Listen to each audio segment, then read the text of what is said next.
सन्माननीय सदस्य श्री विश्वजीत कदम।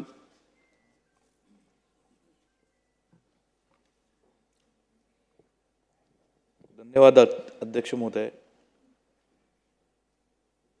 माननीय मुख्यमंत्री महोदयांनी जो शोक प्रस्ताव आज आपल्या विधिमंडळामध्ये मांडलेला आहे, त्या शोक प्रस्तावावर मी माझ्या भावना व्यक्त करण्याकरता इथं उभा आहे। विधिमंडळातले ज्येष्ठ सदस्य आणि राज्याचे लाडके व लोकप्रिय उपमुख्यमंत्री आदरणीय अजितदादांवर आज अशा पद्धतीने बोलण्याची वेळ या विधिमंडळातला एक सदस्य म्हणून, आमदार म्हणून ही माझ्या जीवनामध्ये येईल असं स्वप्नात देखील कधी वाटलं नव्हतं। आदरणीय अजितदादांच्यासह विधिमंडळातले ज्येष्ठ सदस्य स्वर्गीय स्वरूपसिंग नाईक साहेब असतील, आदरणीय स्वर्गीय शालिनीताई पाटील असतील आणि त्याचबरोबर पुरोहित साहेब असतील, या सगळ्या ज्येष्ठ मंडळींना सुद्धा श्रद्धांजली वाहण्याकरता मी इथे 2 शब्द मांडणार आहे। आदरणीय अजितदादांच्या बाबतीत सभागृहातल्या अनेक नेत्यांनी आपल्या भावना व्यक्त केलेल्या आहेत आणि अशा सदस्यांनी भावना व्यक्त केलेल्या आहेत ज्यांनी या सभागृहामध्ये त्यांच्यासोबत आमदार किंवा मंत्रिमंडळातले त्यांचे एक सहकारी मंत्री म्हणून गेल्या 35 ते 40 वर्षातल्या त्यांच्या सार्वजनिक जीवनातल्या आणि या विधिमंडळातल्या कामकाजामध्ये त्यांच्यासोबत काम केलेलं आहे। ज्येष्ठ सदस्यांच्या भावना ऐकत असताना तर मी पाहत होतो की खरोखरच अनेक जुन्या आठवणी आणि स्वर्गीय अजितदादांच्या सोबत काम करत असताना जे काही अजितदादांच्या बरोबरचे अनुभव असतील, हे मांडत असताना अनेक सदस्यांना त्यांचे अश्रू हे खरं तर सांभाळता आले नाही। तर अनेकांच्या बोलण्यावरून ज्या पद्धतीने त्यांनी त्यांच्या भावना व्यक्त केल्या स्वर्गीय अजितदादांच्या बाबतीत, तर दुसऱ्यांना सुद्धा ते ऐकत असताना त्यांच्या अश्रू हे सांभाळता आले नाही। आदरणीय अजितदादा हे 1990 सालापासून त्यांच्या सार्वजनिक जीवनात हे आणि राजकीय जीवनात सक्रिय झाले आणि महाराष्ट्राचे आणि देशाचे ज्येष्ठ नेते आदरणीय शरदचंद्रजी पवार साहेब यांच्या विचाराचा आणि कार्याचा वारसा हा राजकारणामध्ये अत्यंत तरुण वयामध्ये तो पुढे चालवण्याचा एक महत्त्वपूर्ण जबाबदारी ही अजितदादांकडे ही तरुण वयामध्ये आली। लोकसभेमध्ये फार कमी काळ त्यांनी काम केलं, परंतु विधानसभामध्ये काम करत असताना एक आमदार म्हणून आणि मंत्रिमंडळातले एक तरुण मंत्री म्हणून त्यांनी त्यांच्या व्यक्तिमत्वाचा आणि कर्तृत्वाचा ठसा हा 1980च्या दशकापासून किंवा 90च्या दशकापासून सातत्याने या महाराष्ट्राच्या राजकारणामध्ये आणि विधिमंडळाच्या कामकाजामध्ये उमटवण्याचा एक यशस्वी प्रयत्न केला। एवढं मोठं 90 आणि 2000च्या कालावधीमध्ये महाराष्ट्राच्या राजकारणात अनेक दिग्गज नेते सक्रिय होते, विविध पक्षातले नेते होते, अनेकांनी विधानसभामध्ये 30-30 वर्ष काम केलेली मंडळी होती, अनेक जण विधानसभा लोकसभेमध्ये काम करून त्या ठिकाणी मंत्रिमंडळात अजितदादांच्या सोबत होती। परंतु या सगळ्या मंडळींमध्ये अजितदादांनी त्यांच्या व्यक्तिमत्वाचं एक वेगळा ठसा उमटवण्याचं खूप चांगलं काम केलं।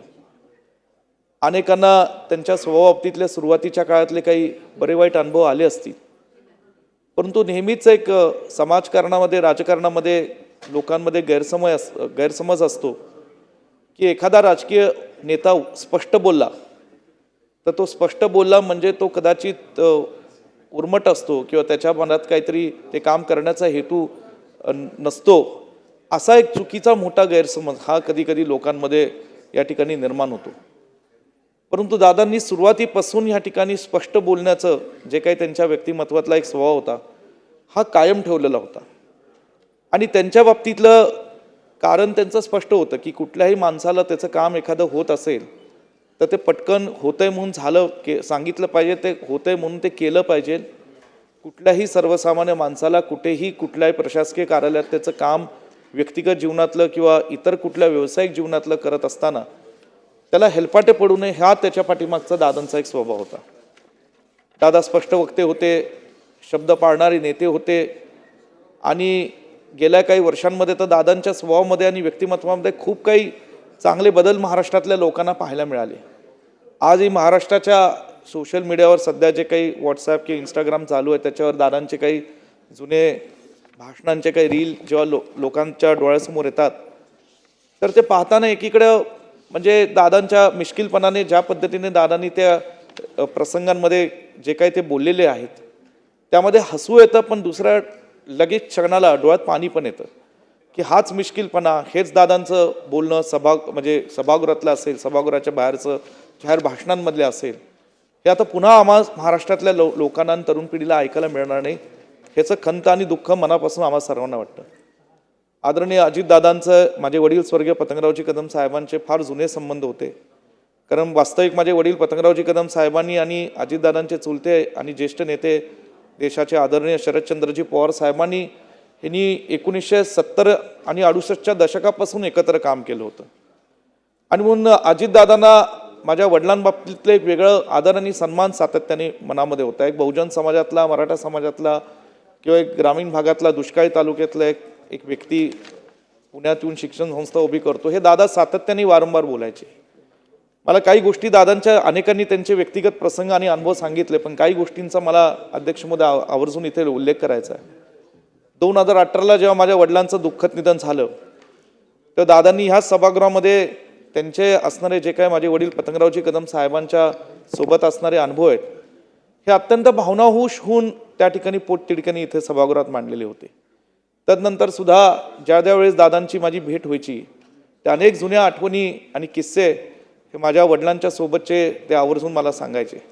पण एका गोष्टीचा मला आवर्जून उल्लेख करावासा वाटतो की ज्यावेळेस या ठिकाणी अजितदादा 2019च्या मंत्रिमंडळात पुन्हा महाराष्ट्राचे उपमुख्यमंत्री झालेले होते आणि त्यावेळेस नुकतंच सरकार बनलेलं होतं, आदरणीय उद्धव ठाकरे साहेब मुख्यमंत्री होते.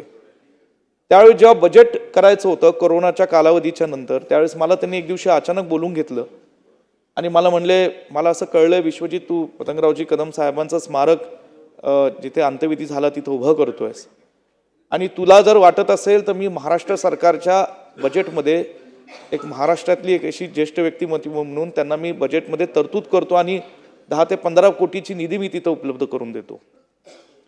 कारण मी कुठं मागणी केली नव्हती, मी दादांकडे कधी याचा उल्लेख सुद्धा केला नव्हता, पण मला बोलून घेऊन अशा गोष्टीचं म्हणजे त्यांनी उच्चार माझ्यासारख्या एका तरुण कार्यकर्त्याला करणं, जेव्हा माझे वडील हयात नसताना, हा जो काही दादांचा मनाचा मोठेपणा होता तो त्या क्षणाला मी पाहिला. मी दादांना म्हणलं, दादा शासनाकडनं अशा स्मारकांना जेव्हा निधी येतो तर त्याच्या अनेक अटी शर्ती असतात, त्यातल्या अनेक नियम असतात आणि म्हणून त्यात मला काही पडायचं नाही.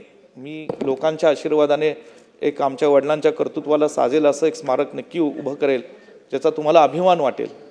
आणि दादा म्हणाले, निश्चितपणे विश्वरी बरोबर आहे तुझं, अटी शर्ती आहेत आणि ते काय मग आपण करायला नको असं दादांनी मला सांगितलं. पण किमान विचारणं हे जे काय दादांचा मनाचा मोठेपणा होता तो खरंच म्हणजे आज मी या ठिकाणी आवर्जून सांगेल.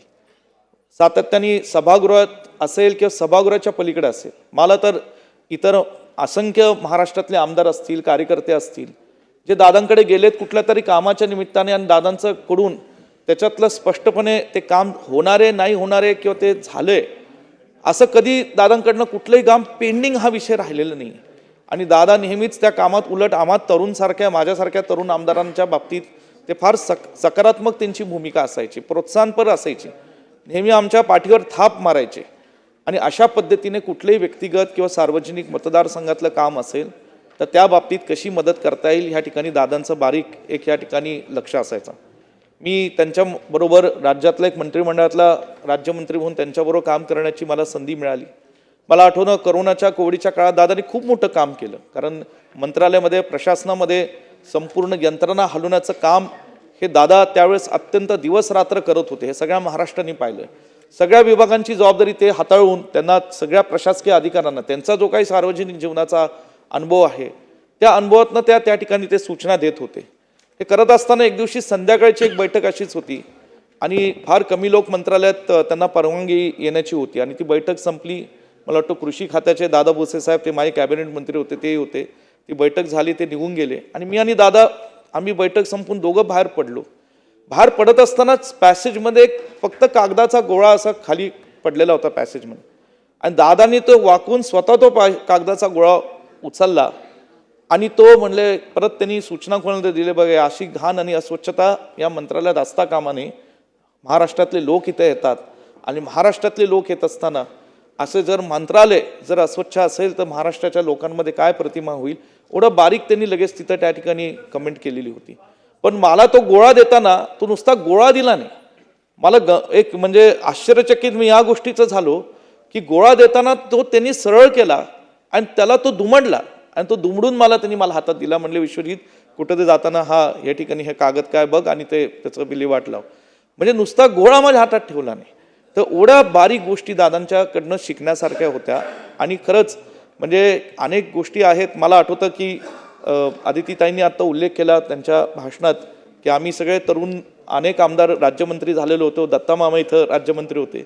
एक दिवशी आम्ही सगळ्या राज्यमंत्र्यांनी एकत्रित येऊन ठरवलं की बाबा आपण अजितदादांकडे जाऊ, दादाच आपल्याला न्याय देतील, म्हणू की बाबा आम्हाला कॅबिनेट मंत्र्यांकडनं आम्हाला काहीतरी अधिकार मिळावे.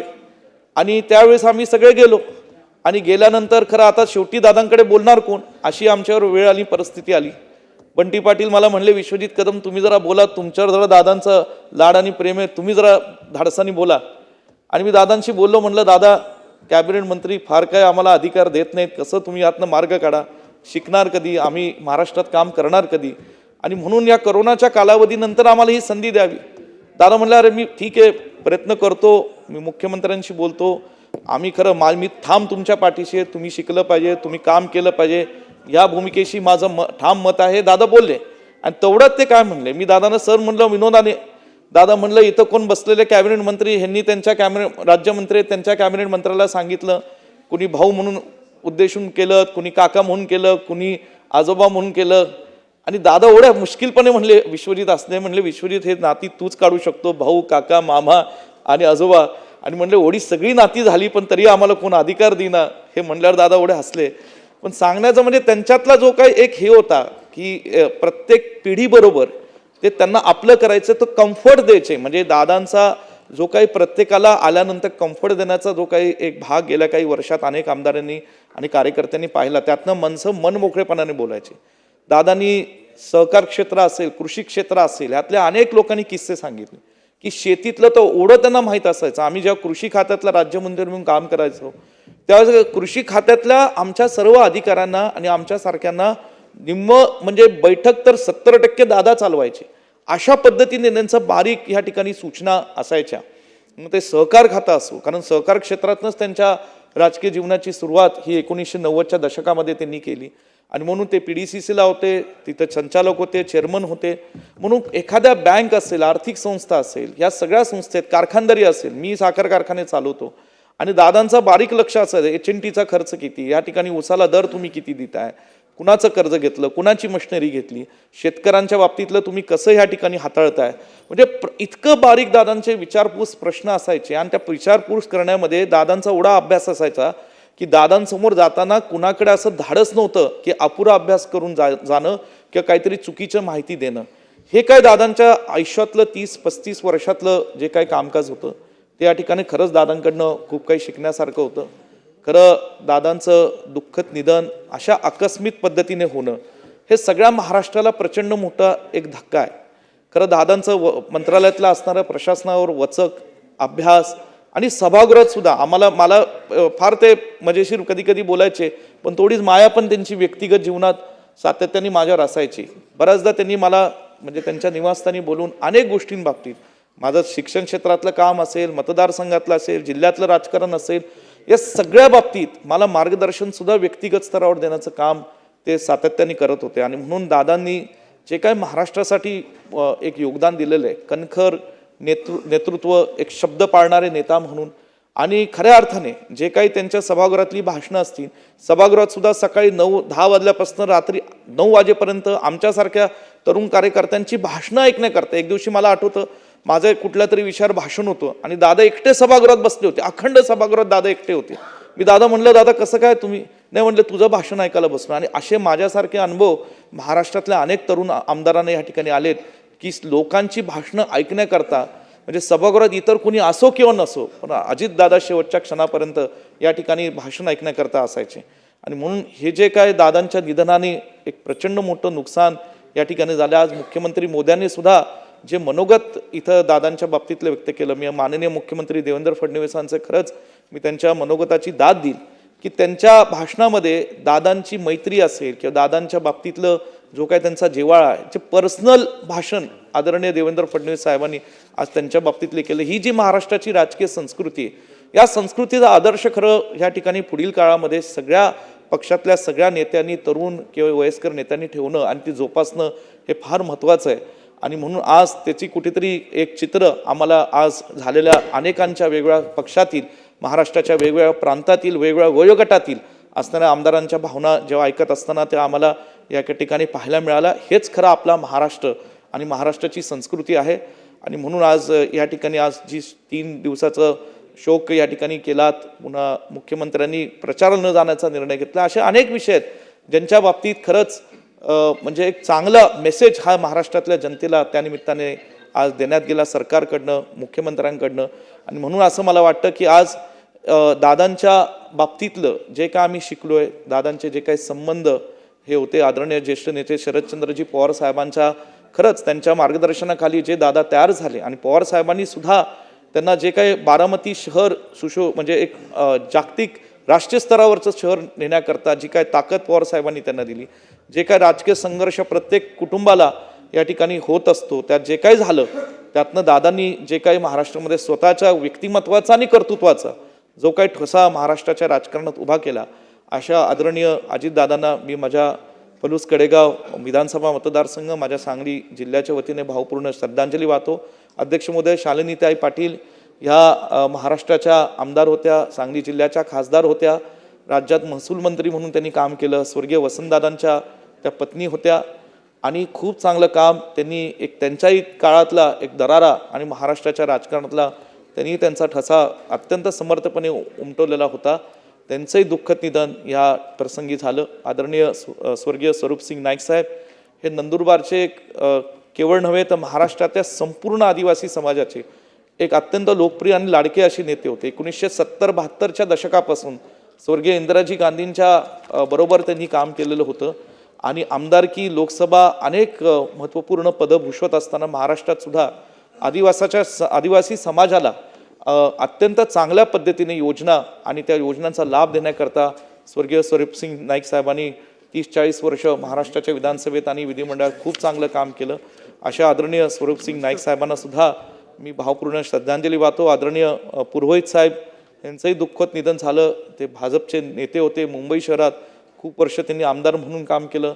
त्यांचा माझा काही काळ थोडासा संबंध मागच्या 5 वर्षात आमदार म्हणून काम करत असताना आलेला होता आणि त्यांचाही स्वभाव या ठिकाणी मुंबईकरांना एक त्यांची पोकळी निश्चितपणे इथे जाणवेल.